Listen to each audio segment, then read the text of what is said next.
It's a rough start here, but do you see improvement in these last two games? Or anything you can take away positive in the last two games? Well, all right. So There we go. yeah. No. So it's just frustrating because we knew you look back and there's a lot of shoulda, coulda, wouldas, and right now we're just seeing a lot of we're seeing what youth does.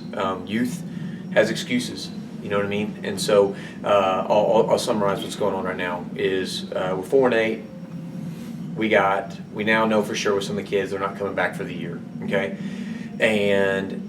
but 3 of our losses we've had a chance to win them, and then a player will play amazing in a set and then just lays off the next set. Okay, so it's a blessing and a curse the way our game is run. Like, when you're down, it's great because it restarts at 0-0. Basketball, it's halftime. You carry that score with you to the second half, right? But this weekend highlighted our main issue. So against Tarleton, we actually left really encouraged because Tarleton had a big crowd. They're big, they're athletic, and we played them well.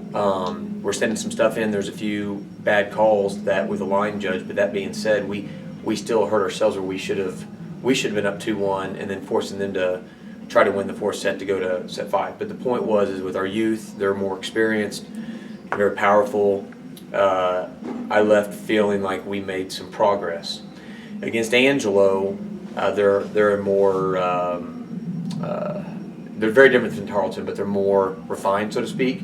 But we didn't have the same efforts. So that's the painful part is we actually left happy Friday because if we just built off that, we can turn the ship around easily. And then the kids don't know how to replicate. So all we've been saying is repeat, replicate the whole year, and that's what we struggle with. Is just, and we're learning. That's why kids are starters, and that's why other kids are subs. The subs sometimes are more athletic and actually have a higher ceiling, But here's a starter, but here's a sub, higher highs but lower lows. So we're learning that. So, but that's us right now in a nutshell. Tomorrow, winnable for you guys?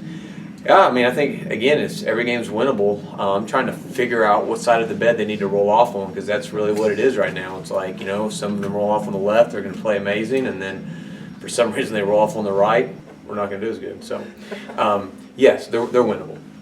This weekend, to kind of get out of conference, is that a better time to work on things, tweak it? It is, but I think people have this misnomer that out of conference means, without meaning it, I think there's a subtle underlying thought that it's easier, and every conference has a different sort of flavor, if you will, and the Lone Star seems to be becoming more powerful per se, and the Heartland and the GAC conferences.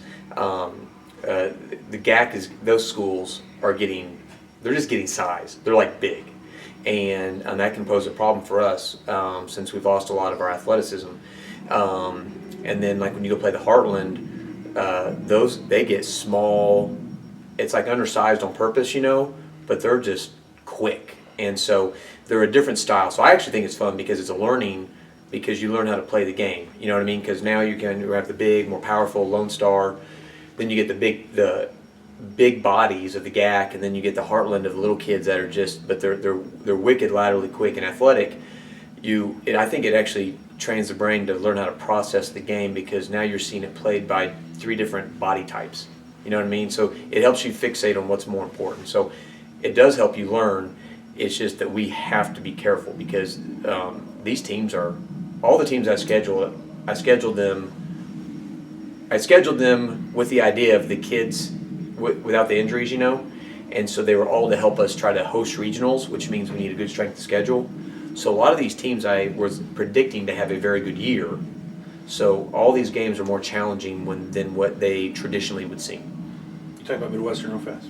Yeah, the new coach, Natalie Rawson, I think she's going to make some waves this year. But the biggest thing with her is I think it was a great hire.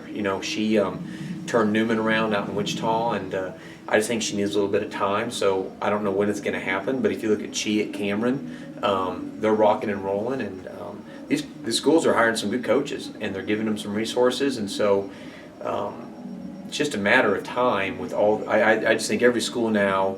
Sort of like with football. Like when I first got hired, Eastern was so-so, and now Eastern's great. And now, when I got hired, it was 2 or 3 teams, and honestly, you have to be careful for any match in the Lone Star now. So it's good, but the days of having an easy weekend, I think, are going bye-bye.